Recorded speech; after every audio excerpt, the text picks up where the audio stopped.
¿Qué onda, mucha? Bienvenidos otra vez a Terapia Chapina, el espacio donde podemos hablar de nuestros problemas sin temor a ser juzgados. El día de hoy me acompaña una persona muy especial. Ella es mi mamá. La verdad es de que la amo mucho. Mami, ¿cómo estás? Muy bien, amorcito lindo, compartiendo todos Salud o tus no retos. salud. Salud. Para la gente que no te conoce, contanos un poquito de ti, solo para ir agarrando contexto y si quieres luego le entramos a las historias. Ok. Tú sos psicóloga y trabajaste mucho en el estado. A mí me gustaría tal vez que hablemos más de la última fase de donde estuviste trabajando, porque yo creo que es un poquito más interesante esta onda de que ya era la psicología clínica como tal, porque yo siento que tú mirabas como que de frente los problemas que atraviesa el país y yo creo que eso sería muy interesante que nos contaras un poquito solo de contexto. Claro que sí. Tengo ya 25 años de haberme graduado de la gloriosa Universidad de San Carlos. He trabajado la mayor parte del tiempo en hospitales, en el área de recursos humanos, pero donde más ha sido gratificante para mí trabajar es en todo lo que es la clínica, tanto en terapia infantil como en terapia de abordaje clínico cuando estamos con madres que están dando a luz por primera vez o por las veces que sea. Cabal. Y también he tenido la oportunidad de trabajar acompañando a un psiquiatra, que eso me formó mucho en el tiempo que ocurrió. Ya.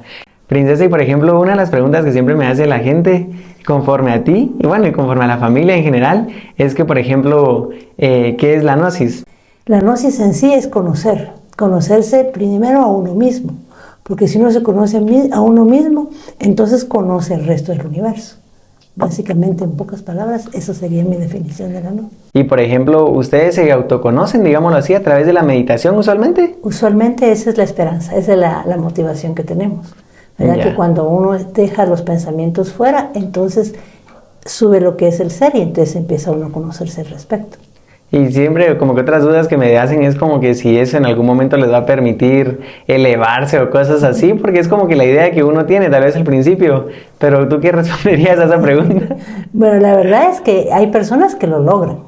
Por ejemplo, Francisco de Asís, él se elevaba realmente cuando estaba Sin en necesidad de meditación. fumar. Sin necesidad de fumar. Lo único que fumaba era el sonido de los pajaritos. ¿Ah, sí? Entonces él sí tienen historias de que él evitaba, lo mismo con Santa Teresa de Jesús. Estaban en el periodo que se llama arrobamiento, y en ese periodo de arrobamiento ellos lograban realmente flotar y realmente estar en varias partes. Ah, qué O sea cool. que la esperanza es que uno lo logre, pero en este mundo que está tan complicado cuesta un poquito más. Pero eso sí lo dicen en sentido literario, o sea que se eleva Sí, el cuerpo, no sí. es como una metáfora de No. que el alma está No. saliendo del cuerpo, sino que sí literalmente. Sí, literalmente se eleva el cuerpo. También existe lo que es los sueños en los movimientos astrales. Pero generalmente es cuando uno está durmiendo y ahí sí deja uno el cuerpo ahí. Y uno se va como que en alma. Exacto. Ya. El espíritu, el alma es lo que se mueve del cuerpo. Qué cool. Princesa, y mira, por ejemplo, como tú trabajaste bastante tiempo en el estado, ¿cuál crees que sería el problema como que más recurrente con el que te llegan los papás al momento de que hablan contigo? Consultan porque los chiquitos que me llevan tienen problemas del desarrollo y entonces la duda es si ellos tuvieron la culpa, si ellos pudieron hacer algo para que esto no ocurriera, si ellos pueden hacer algo para cambiar de aquí en adelante. Entonces poco a poco se les va guiando conforme las terapias que se van teniendo con ellos para que entiendan cuál fue el fenómeno, cómo pueden evitarlo o cómo pueden solucionarlo o cambiar la situación que están viviendo en ese momento, ¿verdad? Muchas cosas no tienen solución, pero sí se les puede sacar lo mejor que se tenga a cada circunstancia. Sí, fijo. Y por ejemplo, esto de que a veces le dan la tablet muy pequeña a los bebés, ¿como qué edad crees que va siendo prudente o es muy complicado decir una edad porque cada persona es muy diferente? Yo siento que tal vez no es tanto la edad, sino es el tiempo que se les dé. Digamos que si van a exponer al niño a las tablets y además, cuando son pequeñitos, pues no más de 5 minutos para que ellos aprendan, porque también viven en este mundo. Cabal, si no los atrasas en otros aspectos. Sí, los atrasas en su medio. Entonces no es tanto a partir de cuánto, sino a partir de, o sea, sino más bien la cantidad que les des en cada sesión, en cada momento. Ya. ¿Verdad? Digamos que hay bebés que solo quieren estar viendo los colores, y ya no quieren hacer otra cosa que no ver eso, porque es demasiado adictivo. Sí, cabal. Es demasiado adictivo el estímulo visual y el auditivo que se sale de las pantallas. Entonces mi sugerencia es que se los den por momentitos cortos y que como se ve que aprendan ellos mismos a autolimitarse. Cabal. El problema es que llegan con problemas de conducta porque los padres ya no se los quieren dar. Después de que estaban acostumbrados a esa droga tan sabrosa, ahora les empiezan a poner límites. Y eso les complica la vida porque van muy agresivos y a veces les cuesta un poquito vivir en su entorno al respecto de eso, ¿verdad? Sí, fijo. Muchas gracias. Entonces, ahorita que vamos agarrando un poquito de contexto, solo para que la gente supiera que sos psicóloga y que a eso te dedicas y te apasiona. Aparte, yo siento que es algo bien valioso que encontraste una profesión que realmente te apasionaba. Y no sé si te apasionaba la psicología como tal o ayudar a las personas, porque imagino que cuando uno empieza a ver los cambios es cuando uno más le nutre, tal vez, porque empezás a ver cómo beneficia lo que tú haces a las demás personas, ¿verdad? La verdad es que también me topé con la psicología. Tuve una sobrina que era especial. Entonces a mí me costaba ver los valladares que mi hermana sufría con ella. Costaba comunicarse con ella, costaba que ella respondiera porque tenía problemas de lenguaje. Entonces, en primera instancia, cuando ya me tocó elegir carrera, yo quería estudiar terapia de lenguaje. Pero mi voz no funciona para eso, es una voz nasal, me dijeron. Entonces busqué una alternativa y esa fue la educación especial. Entonces, cuando empecé a conocer todo y cómo se podía ayudar a los niños y cómo son tan amorosos y tan honestos para dar el amor, me enamoré. Sí. La verdad es que antes de estar graduada trabajé mucho tiempo con niños especiales. Y hace ya más de 28 o 30 años y todavía tengo las anécdotas fresquísimas de toda la alegría que me daba. Sí, ¿verdad? Qué buena onda. Sí.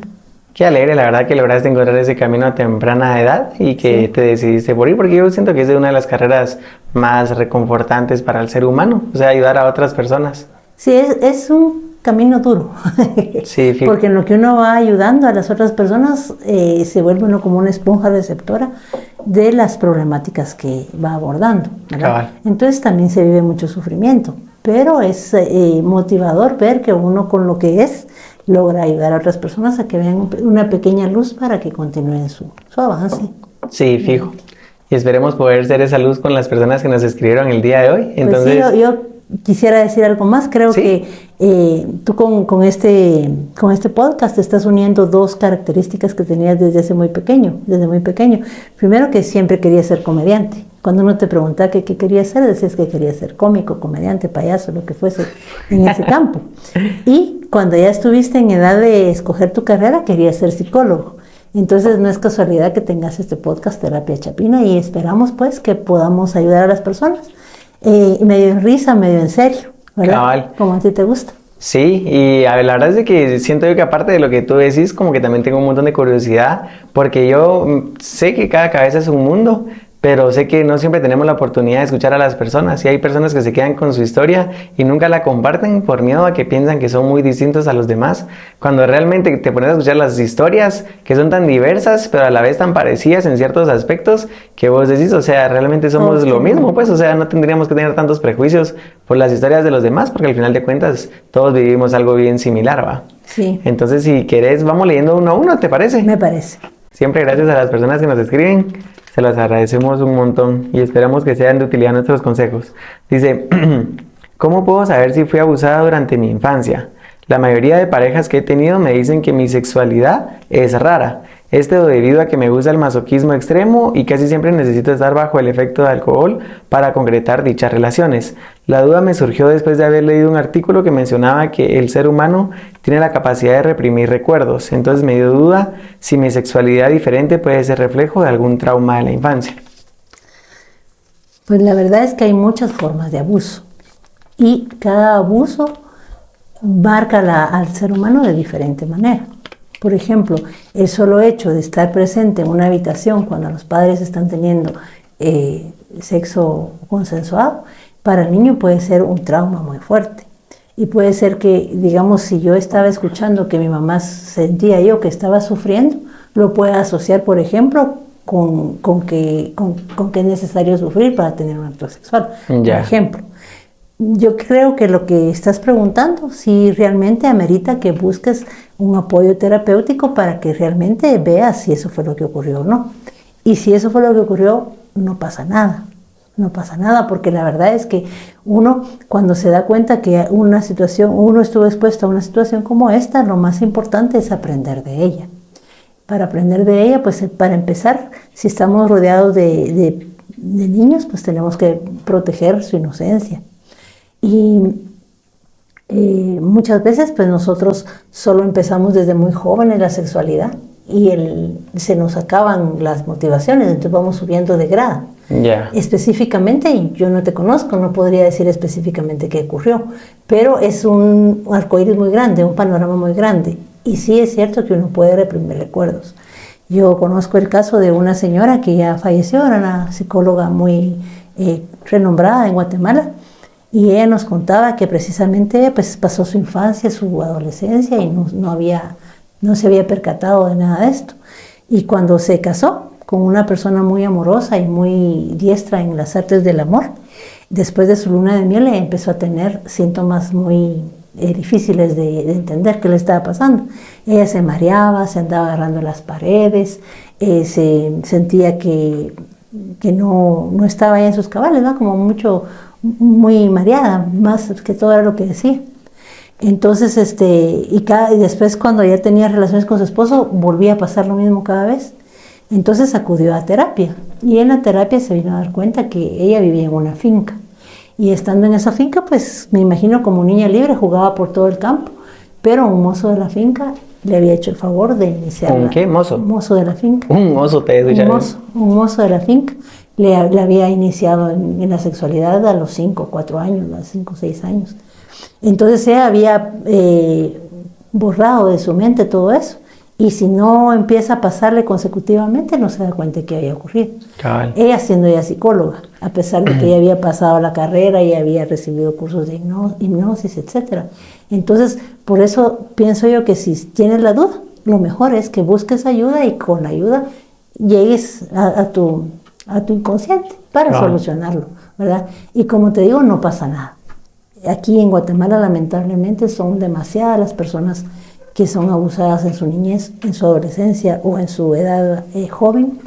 Y lo más importante es que uno tiene que saber que uno debe salir adelante con cualquier trauma. Es como cuando uno se cae, se raspa, se echa alcohol y sigue adelante. Y entonces nos convertimos en sobrevivientes porque aprendemos de esa situación y logramos llegar hacia un punto más avanzado en nuestra direccionalidad, ¿verdad? Gracias. Y a mí me surgen unas cuantas dudas. Por ejemplo, si uno ha reprimido un trauma y no te ocasiona problemas. Lo que uno reprime es un recuerdo. Bueno, por ejemplo, que uno reprime un recuerdo y no te ocasiona problemas porque, por ejemplo, en el caso de ella, dice que ella tiene una sexualidad diferente, que le gusta el masoquismo y no sé qué otras cosas dijo, pero no siento yo que como que involucre un problema como tal. Y, por ejemplo, regresar a esos recuerdos que ella tal vez reprimió, ¿no podría ser más perjudicial en un sentido? Yo siento que si se hace de la mano de una persona especializada en ese campo, todo va a ser riqueza. Ya. Yeah. Y siento que los recuerdos se reprimen. Los traumas no se reprimen, porque si el trauma está es porque, o sea, tenés actitudes o situaciones de ese tipo. Cabal. Ella está mencionando que tuvo varias parejas. Entonces yo siento que sí le está afectando. Ya. Yeah. Le está afectando porque no ha encontrado ella la forma de expresar su amor y que le expresen su amor sin tener que recurrir a situaciones que probablemente sean las mismas que le llevan a una ruptura. Ella mencionaba que varias veces de sus parejas le habían dicho eso. Cabal. Entonces quiere decir que probablemente encontró buenas parejas, pero que se rompió el clic porque no le seguían el rollo con lo que ella tenía. Yeah. Entonces, en alguna medida pienso que sí le convendría. Sí, y si va de la mano de un especialista, generalmente la va a llevar por un camino donde esos recuerdos no le generen problemas, Cabal. sino que los logre sacar, ¿verdad? Cuando el río fluye, generalmente no se pudre el agua, mientras que si el río no fluye, se empieza a estancar. Se empieza a estancar. Gracias. No sé si quieres que pasemos a la segunda historia. Sí, pero me toca a mí leerla. Ah, sí. Bueno, dice: ¿cómo puedo lidiar con el duelo? Mi papá falleció en el 2002 de cáncer a los 55 años y aún no superó la partida. Creo que lo que más me afectó es que ninguno de nosotros, mi familia y yo, sabía que él estaba enfermo, por lo cual su muerte nos agarró de sorpresa y no nos dio tiempo para despedirnos. Ha habido momentos que siento que yo lo voy a superar, pero de nada vuelvo a entrar a etapas de mucha depresión, los cuales me afectan mucho. Bueno, entonces aquí hay varias cosas que hablar. Primero, el duelo es un momento de tristeza y es normal que nosotros estemos tristes. La tristeza es normal. Lo que no es normal es la depresión. Entonces yo le pregunto a esta persona, no sé si es hombre o mujer porque no lo decía, le pregunto si antes de que su padre muriera ella no padeció momentos de depresión, ¿sí? Porque si en algún momento, por ejemplo en su adolescencia o en la pubertad o en un embarazo o en una situación de pérdida, ella también se sintió deprimida, probablemente estamos hablando de que es una persona que tiene características depresivas, en cuyo caso tendría que buscar la ayuda de un psiquiatra para que la empezara a medicar. La depresión es por muchas causas, generalmente viene como resultado de algo genético, ¿sí? Esto genético puede ser que yo lo tenga y que nunca me deprima, porque mi ambiente estuvo de una forma favorable y no permitió que ocurriera. Pero también puede ser que yo ya me haya deprimido en mi adolescencia, en mi pubertad, que yo cuando estuve embarazada los primeros meses estuve deprimida, que yo cuando perdí el trabajo estuve un tiempo deprimido, que cuando perdí mi primera relación estuve un tiempo deprimido. Entonces eso no es duelo lo que está viviendo, sino es una depresión, ¿sí? El duelo no para todas las personas es diferente. Puede ser que en un mes, 3 meses, 6 meses ya lo hayamos resuelto y puede ser que nos dure un poco más. Yeah. Digamos, yo tuve la situación muy similar con la pérdida de mi mamá. Ella la vi una mañana, ella estaba muy amorosa pidiéndole a nuestro Señor sus bendiciones y cuando regresé ella no estaba, ella la aventó un carro. Entonces la verdad es que ella era una persona con la que yo contaba mucho para todo en la vida. Y eso me lastimó demasiado. Aparte, como ya estaba estudiando psicología, todo el mundo llegaba conmigo para que yo los escuchara. Y como les decía antes, uno se carga de esa situación, ¿verdad? Entonces a mí me costó mucho salir de ella. No tuve que tomar medicamento en esa oportunidad, solamente fui al psicólogo. Más o menos estuve unos 6 meses, digo yo, en terapia. Y con eso pues logré hacer una despedida, porque realmente eso era lo que me había faltado, ¿verdad? Entonces, si esta situación no había ocurrido antes que ella se deprimiera, etcétera, todo lo que dijimos antes. Probablemente es un duelo. Probablemente solo es un duelo y con un psicólogo puede ¿cómo se llama? Superarlo. Por si ustedes necesitan, así como este caso del duelo y no saben qué les está pasando, si realmente necesitan ir a un profesional o no, pues vamos a compartir en chat el número de teléfono, ¿verdad? Cuando tú los llames. Y entonces ya les damos una oportunidad para que puedan hablar conmigo y ya les oriente un poquito mejor. Cabal, me parece. Sí, porque tú podrías identificar tal vez un poquito más fácilmente si es un duelo, que eso es normal, o si ya entro en una etapa depresiva, que es donde ya es un poquito más complicado. Así es. Yo pasé más o menos 16 años después de la muerte de mi mamá, que todavía el Día de la Madre me ponían triste. Histórica. Y una pregunta, ahorita con lo que mencionas, si uno no tiene ningún antecedente depresivo, ¿puede ser que con un acontecimiento así de impactante puedas entrar en una etapa depresiva de igual manera o no es tan común? No es tan frecuente, pero puede ocurrir. Cabal. Puede ocurrir que toda la vida has tenido los mejores ambientes, la mejor naturaleza, etcétera, y de repente algo así te puede detonar en depresión. Por ejemplo, yo tengo la historia de una señora que ella pues era básicamente normal, ¿no? O sea, no tenía mayores problemas, vivía tranquilamente su vida, tenía una hija, se había casado y de repente fue a un pollo campero y ahí la asaltaron. Entonces, a partir de ahí, a ella se le desarrolló brotes de esquizofrenia.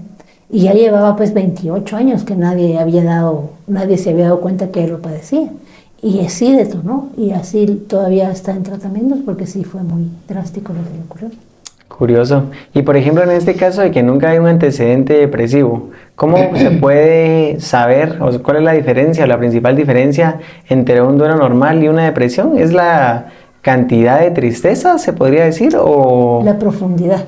La profundidad y el tiempo largo que dure. Ya. ¿verdad? Pero ella está hablando ya que ya van 1 año, dijo, ¿verdad? 2 años, 2 creo. años, sí. Ya, digamos, pero está siendo funcional, porque no dice que se queda tirada en la cama, sino que de repente surge. Y el duelo va a surgir, ¿verdad? Ya. Va a surgir porque Es el una apego tristeza. que esa, así. Exactamente. O sea, la depresión te inmoviliza. Mm, Cuando estás deprimido ya no te quieres bañar, ya no quieres comer o quieres comer mucho. Te duele ir a trabajar, tú te miras al espejo y dices que ¿quién está ahí? No lo reconozco, está ojerudo, está desgarambinglado, está mal, se ve, se percibe mal. Ya. Entonces ahí podemos decir que está deprimido. ok. Y gracias por darnos la oportunidad de compartir tu número, porque así a las personas voy a poner algún enlace para que Sí, pues. anónimamente se puedan comunicar con nosotros y si así lo quieren, de repente tener un contacto para ver si es un duelo normal o Sí. si es algo ya que necesita. Sí, sí. Gracias. Voy a leer esta. Dice, ¿hasta qué punto es sano mantener una relación disfuncional con mi marido con tal de no afectar la salud mental de nuestros hijos? Mi nombre es María Luisa, llevo más de 3 años en una relación donde ya no soporto a mi marido. Lamentablemente él cambió mucho una vez nos casamos. He pensado varias veces en dejarlo, pero no lo hago porque tenemos en común a 2 hermosas princesas y no quisiera causarle ningún tipo de trauma. La verdad es que si tú no estás feliz, ya les estás causando un trauma a tus hijas. ¿Sí? Con esto no te estoy diciendo que te separes. Te estoy diciendo que busques la forma de ser feliz, ya sea con tu pareja o sin tu pareja. Muchas veces acuden a la terapia de pareja cuando ya está todo perdido. Entonces lo que yo te sugiero es que de la manita los dos busquen la forma de recibir ayuda. Hay varios lugares donde puedes recibir ayuda. Por ejemplo, en las iglesias, si eres católica, está lo que se llama matrimonios en victoria. Y entonces ahí puedes ir a que te ayuden. Si no, pues ya buscas terapia de pareja, le dices a tu esposo que realmente las niñas están siendo afectadas, aunque estés con él. Cabal. ¿Verdad? Porque uno cree que los niños no se dan cuenta, pero se dan cuenta de todo. Y entonces después la niña va a buscar una relación donde el marido otra vez sea abusivo y vas a seguir repitiendo el círculo. ¿Verdad? Cabal. Entonces yo no te estoy diciendo que te separes de él, lo que te estoy diciendo es que busques el modo para que se solucione la situación que estás viviendo, porque el matrimonio no es una cadena perpetua, pues, o sea, uno tiene que estar mientras que está feliz, y para estar feliz el baile es de 2, si los 2 quieren bailar, pues se puede arreglar, y si no, pues ni modo. Yo les digo a las mamás, a las señoras o señores que llegan a la clínica, que el matrimonio es un cuadrado, en uno de los cuales tú puedes vivir separado y vivir mal. A nadie ayuda. En el otro puedes vivir junto, pero estar mal. Aquí estás igual haciéndote daño a ti, haciéndole daño a tu pareja y haciéndole daño a tus hijos. El otro es donde estás unida y estás bien. Y el otro es donde estás separada y estás bien. Entonces, en alguna medida, lo que uno tiene que buscar Es estar bien. Ya sea unido bien o separado bien. ¿Sí? Si estás unido mal, no funciona. Si estás unido separado mal, no funciona. Entonces, tienes que buscar encajar en los cuadrantes. Y para llegar a esto, hay que recibir ayuda, ¿verdad? Yeah. Porque uno dice, es que él cambió. Pero la verdad es que todos cambiamos, eso es normal que cambiemos. Claro. Lo importante es que si cambiamos, nos adaptemos los dos, ¿verdad? Porque hay que ver por qué cambió él. Tal vez estás muy regañona, tal vez no lo dejas tener libertad. ¿Y cuántos tal veces? No necesariamente solo es la culpa de uno, sino es del uno que aguanta y del uno que da, ¿sí? Yeah. Entonces tenés que lograr esa situación, ¿verdad? Porque muchas veces él cambió, y cuando él cambió, entonces yo cambié más. Y entonces cuando yo cambié más, él cambió peor.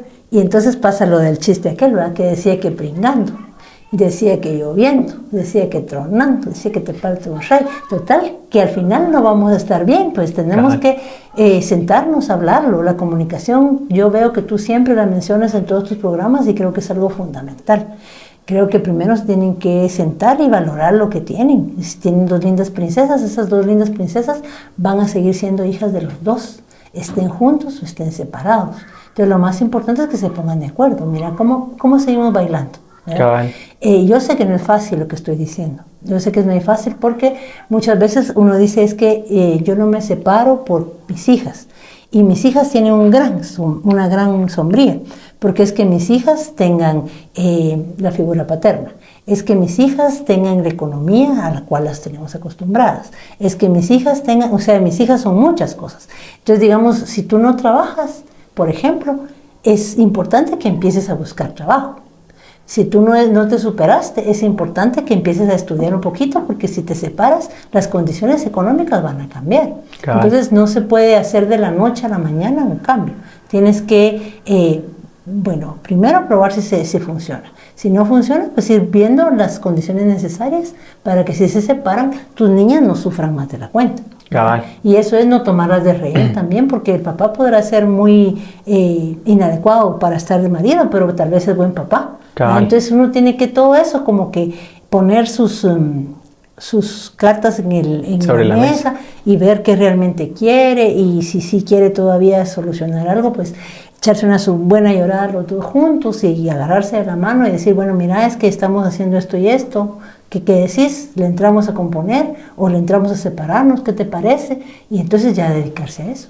Sí, a mí hay una frase que como me gusta tuya, que es medio reciente y que me decís, es que eso se resuelve entre pareja a 4 paredes, pero exacto, literalmente es tenerse la confianza de dentro de las 4 paredes, decirse cualquier cosa sabiendo que no van a salir de esas 2 personas y para ver si, por ejemplo, en ese caso deciden arreglarlo o no.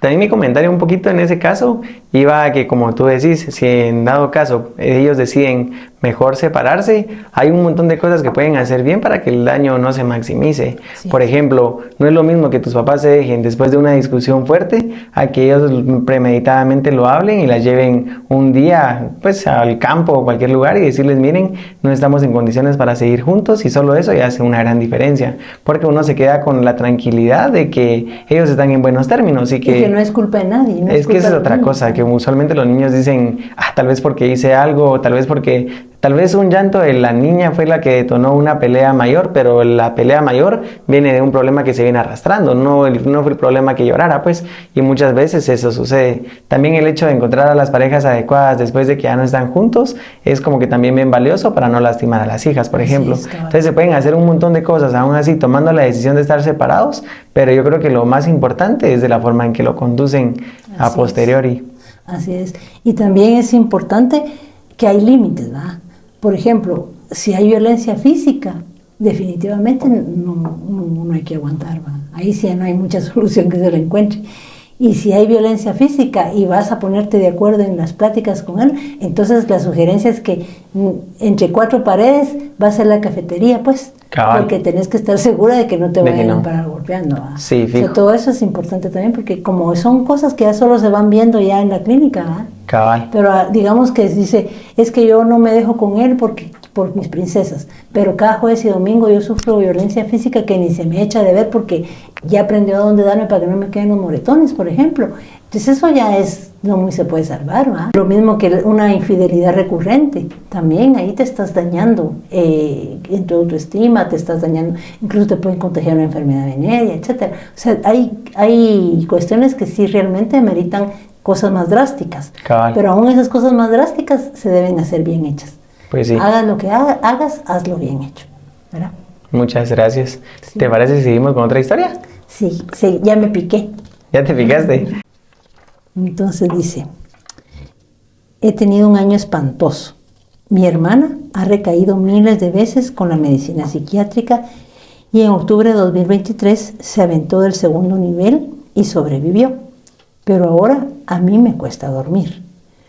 Lloro todas las noches y por muchas otras razones me siento sola, sin ganas de nada. Ya me he lastimado cortándome las piernas y tengo ideas suicidas. En fin, espero encontrar paz. El suicidio es algo también que tiene un componente genético y se compone de 2 características genéticas que podemos llamar depresión y trastorno epileptógeno. Entonces, cuando nosotros combinamos estas 2 genéticas, es muy importante que nosotros busquemos ayuda psiquiátrica. No sé cuál ha sido el medicamento que ha tenido tu hermana, no lo sé. Y no sé cómo se llama, cuál fue lo que la motivó a ella a lanzarse el segundo nivel. Lo que sí sé es que el oso está en tu casa. O sea, el oso, quiero decir, las características genéticas están en tu casa y hay que abordarlas. No porque tu hermana tuvo una mala experiencia en el camino psiquiátrico, tú lo vas a tener también, ¿verdad? Lo que ella vivió fue muy dramático y fue dramático para ella y fue dramático para ti. Pero cuando encontrás, voy a decirlo feo, pero es una forma muy coloquial que se usa. Cuando uno mira un ratón en la cocina, generalmente hay 2 o 3, ¿sí? Entonces, si nosotros ya vimos una persona con características suicidas, generalmente van a haber más de una. Para arriba, para los lados, para abajo. Mi bisabuela, mi abuela, mi mamá, o mi hermano, mi hermana, mi tía, mi prima, o mi mamá, mi hija, o sea, yo, mi hija, mi hijo, ¿sí? Entonces, generalmente, la genética está en mi lugar, ¿verdad? Entonces, ahí voy a encontrar yo personas que padezcan de diabetes, por ejemplo. Hay muchas personas diabéticas en la familia, entonces hay que acudir a que nos traten. Hay muchas personas que tienen trastornos de déjà vu, tienen trastornos de querer salir huyendo, ¿sí? Incluso se nota cuando están esperando a los bebés, se quieren salir del embarazo de la mamá. Estos son trastornos epileptógenos, ¿sí? Desde que están en la panza intentan salir. Desde que están en la panza se quieren salir. Entonces, si encontrás el con el es mejor que se vaya a un buen tratamiento psiquiátrico, ¿verdad? Porque lo que sucede es que se trae en la genética.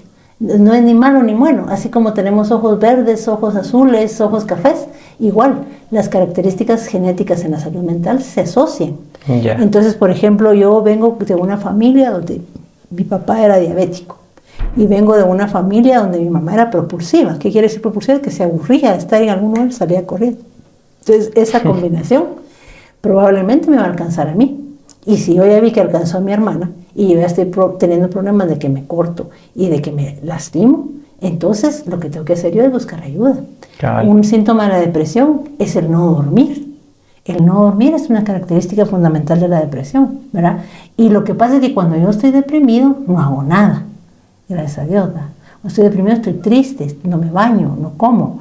Pero si estoy deprimido y he pasado 3 noches sin dormir y a las 3 de la mañana estoy pensando en que de verdad que yo soy una vaina, en que de verdad que yo no consigo un buen trabajo, en que de verdad que yo no tengo una buena pareja, en que de verdad que mis padres fueron una lata, que de verdad, y todas las desgracias que me hayan podido ocurrir, entonces un día con otro me agarra la propulsividad y ahí es donde me tiro del segundo nivel, ¿verdad? Yeah. Entonces, en alguna medida ya tenemos el ejemplo de la hermana. ¿Para qué vamos a esperar más situaciones complicadas, ¿verdad?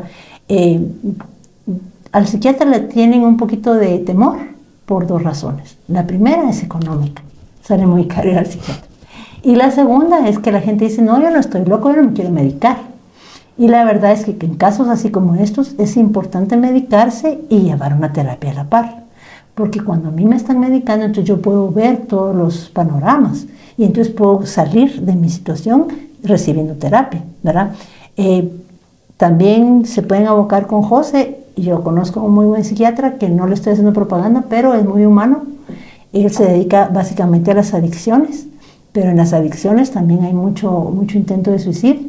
Él es bien generoso con su tiempo y no cobra muy caro. Entonces, si necesitan el contacto, con mucho gusto se los podemos dar, ¿sí? Es importante que no dejemos que esto crezca. También, yo hablo mucho de la genética porque es cierta, pero tomemos en cuenta que las dos vivieron en un mismo lugar desde que nacieron. Sí, el contexto Entonces, el contexto es importante, ¿va? Porque pudieras tener solo la genética y un contexto diferente, tal vez no te estaría llevando a resolver de esa forma la vida. Yo tuve la oportunidad de trabajar en un lugar de niños que estaban de acogida, ¿verdad?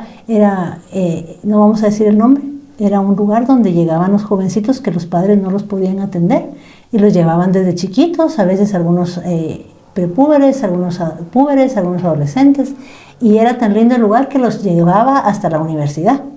Entonces yo me topaba mucho con personas que tenían estas características de andarse cortando, características de estar muy deprimidos, de querer salir corriendo, ser propulsivos. Y claro, el entorno en donde habían crecido no era hóspito, pues al contrario, era muy inhóspito. Entonces ahí pues no podíamos medicar, ¿verdad? Porque yo era la encargada de la salud mental de ahí, pues mi trabajo es ser psicóloga.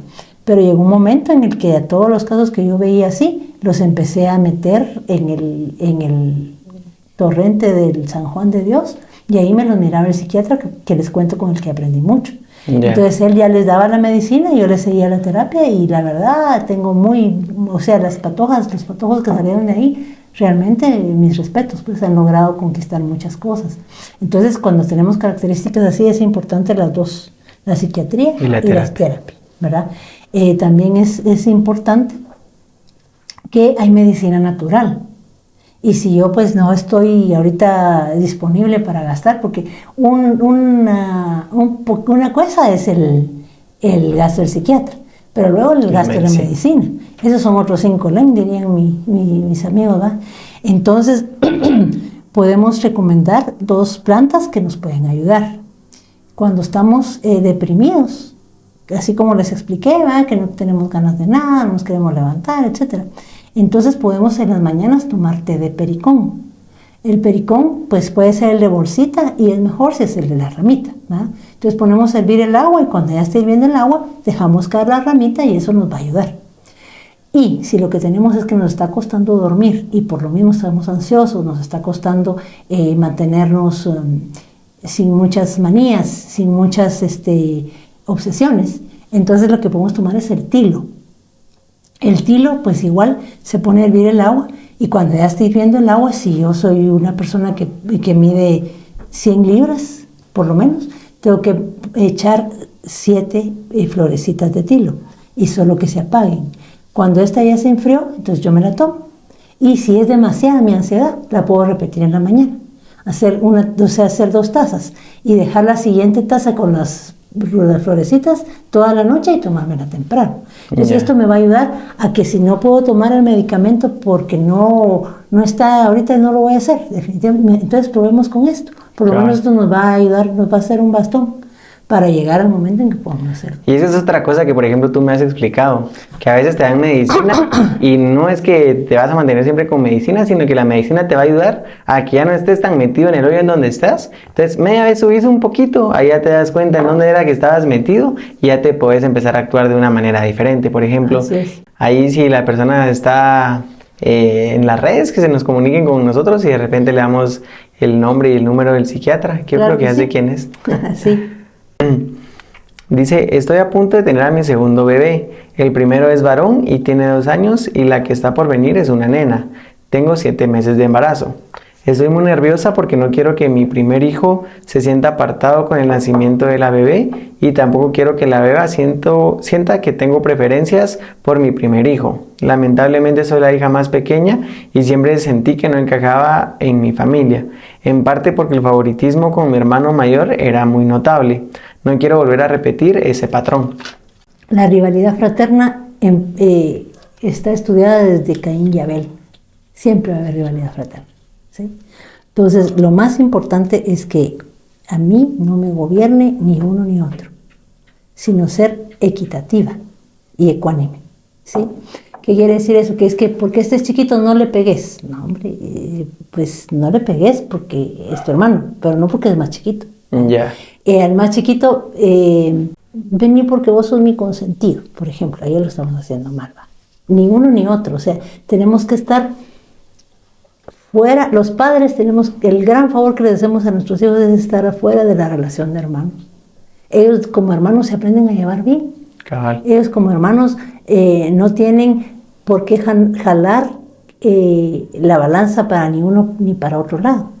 Yo cometí el error con mis primeras hijas, que ahí si me están oyendo van a saber que alguna me dijo una vez que era mi hija experimento. Y yo le contesté que la verdad que todos eran experimentos, porque con cada quien aprendía diferente, ¿va?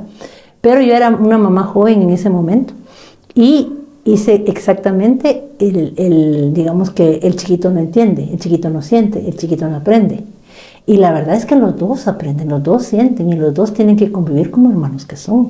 Cabal. Yo no le estoy haciendo daño a ninguno de los dos porque tengan un hermano. Yo no me puedo sentir culpable porque la segunda vino muy rápido después del primero. La situación es que así ocurrió y ocurrió porque así tenía que ocurrir, ¿verdad? Porque si yo no me había operado o no estaba tomando anticonceptivos, estaba pues, propensa a eso y yo lo dejé hacer. O sea, yo quería que ocurriera, aunque sea inconscientemente. Entonces, ¿qué tengo que hacer ahora? Pues darle su espacio y su lugar a cada quien e integrarlos. Digamos, ahorita que todavía está chiquito, que todavía no nace el bebé, hay que ponerlo a que oiga cómo se mueve su hermanito, mira tu hermanita, mira cómo le vamos a poner, ¿quieres que le pongamos de tal manera?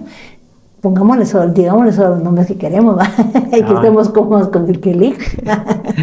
Y cómo se llama, mira, y cuando tú vas a ser el hermano mayor, me vas a ayudar a cuidarla. Y cuando ella nació, mira, alcanzame el pañalito para tu hermanita. Ay, muy bien, lo hiciste muy bien. O sea, ir integrarlos a los dos desde siempre. Porque a mí me dijeron, no, usted, la chiquita no siente, la chiquita no oye, la chiquita a ella no le involucre, usted dedíquese al grande. Y al dedicarme a la grande, pues se resintió la siguiente. Cuando lo más fácil, lo que hice con los otros dos fue integrarlos. Digamos, los dos varones no tuvieron esa situación porque ya me había equivocado ahí atrás. Y entonces los integré, ¿verdad? Y al integrarlos, también se integraron con los mayores. Y entonces ya se volvió una merienda en negros aquello, pues. Pero vamos a que no nos dejemos llevar ni por una ni por otra. Yo sé que tenemos temor a equivocarnos y a resbalarnos en lo que se resbaló en nuestra familia anterior. Entonces a veces compensamos la situación. Y para mal también, porque entonces me voy a dedicar mucho al chiquito y el pobre grande se va a resentir. Entonces tenemos que borrar ese chip de lo que pasó en nuestra familia y decir, bueno, esta es una familia nueva. Y aquí lo que toca es integrar a los dos. Y para integrar a los dos tengo que hacer que los dos se reconozcan como hermanos. Y para eso yo me tengo que salir de la ecuación muchas veces, ¿verdad? Porque tengo que no me seduzca la idea de defender o de culpar a uno, ¿verdad? Porque es que cómo le estás pegando a tu hermanito es chiquito, ahí ya la molamos, ¿va? O al chiquito le decimos, sí, anda con tu hermano mayor que él te lleve al baño. El hermano mayor es su hermano, no es su papá. Entonces todo eso tenemos que aprenderlo a jugar, pero lo vamos a ir haciendo conforme va pasando el tiempo. El consejo más acertado que yo te puedo dar es que se tienen que salir de la ecuación, no pueden ser hermanos, o sea, la mamá no puede ser hermana de los dos, no puede ser abuelita de los dos, la mamá es la mamá, los dos les tienen que dar el amor, la ternura, el cuidado, equitativamente, que no equitativamente, no igual, porque el chiquito no necesita lo mismo que el grande y el grande no necesita lo mismo que el chiquito. A mí de experiencia me sirvió que íbamos a comprar y todos iban y todo era una guerra. Entonces empecé a decir, no, mira, hoy es tu día de salir a comprar tus regalos de Navidad y solo me llevaba uno de los 4. Después ya pudiera haciendo parejas, ¿verdad? Pero en un principio, no, mira, ahora te toca a ti, vamos a ir al cine. Y me llevaba solo una. Y después a otra, no, ahora te toca a ti. Y la otra se quedaba. Y así sucesivamente. ¿Por qué? Porque todos necesitan atención directa, personalizada. Sí, eso te iba a decir que, por ejemplo, lo que yo recuerdo de nuestra infancia, que era lo que más funcionaba, era justamente eso que tú decís, como que nos dejabas interactuar entre nosotros, pero siempre a cada uno nos daba nuestro lugar, porque al final de cuentas ese espacio entre la mamá y el hijo, en privado, también es bien importante, porque como ya dijimos que el contexto determina, no es lo mismo que hablemos aquí estando uno de nuestros hermanos, que hablemos solo tú y yo. Entonces, por ejemplo, siempre nos dabas ese espacio de irnos a apartar y hablar de lo que quisiéramos. Entonces, cada uno sabíamos que teníamos un lugar y que ese nadie lo iba a quitar, por ejemplo. Entonces, la rivalidad se disminuía. O sea, como tú decís, siempre existe, pero ya no es una rivalidad que hace daño, sino una rivalidad que al final de cuentas te hace crecer porque obviamente te hace mejorar en un montón de aspectos. Pues, o sea, la rivalidad guiado por bien es muy beneficioso, considero yo, para los hijos. Sí, porque ahí estabas tú queriéndole chupar rueda al Diego y después dejabas al Diego. O sea, era interesante verlos, la dinámica. Gracias. ¿Quieres que nos tiremos la última? Yo creo que... Sí, mira qué alegre. Colega, ¿qué estás haciendo? Mi paciente se volvió mi amante. Soy psicóloga de profesión y llevo más de 3 meses saliendo con una de mis pacientes. Ella no llegó a mi clínica por tener ningún problema específico, sino solo por experimentar acudir con un psicólogo. Te creo, ¿qué será que no te creo? Sé que no está bien, Pero a este punto de la relación ya tenemos sentimientos muy fuertes, el uno por el otro. Obviamente, desde que empezamos a salir, ella ya no me ve como un psicólogo y nos hemos vuelto a ver en las clínicas, y ya no nos hemos vuelto a ver en la clínica, sino en espacios públicos. Vas por buen camino. La verdad es que suele ocurrir, ¿verdad? Igual que les digo, me topé con la psicología, me topé con la gnosis, me topé con mi pareja en el trabajo. Y yo era de las que pensaba que el trabajo era sagrado y que ahí nos iba a conseguir rápido, ¿verdad? Pero las cosas ocurren. Lo importante es que ahora nos salgamos de ese lugar. Y lo que estás haciendo está bien. Digamos, otra cosa es que es importante. Yo recuerdo que algún día me dijeron, es que la psicóloga sos tú. Tú sos la que me tenés que componer, la que me tenés que componer. Y la verdad es que la pareja no es el psicólogo de nadie. Entonces, como ya empezaron en una situación complicada, vamos a decir, lo más importante es que tú no utilices el conocimiento que lograste en las primeras terapias de tu pareja para manipularla, para que te manipule, para que se salgan esas aristas, ¿verdad? Yo conozco parejas que empezaron en una situación similar y que les ha ido funcionando, ¿verdad?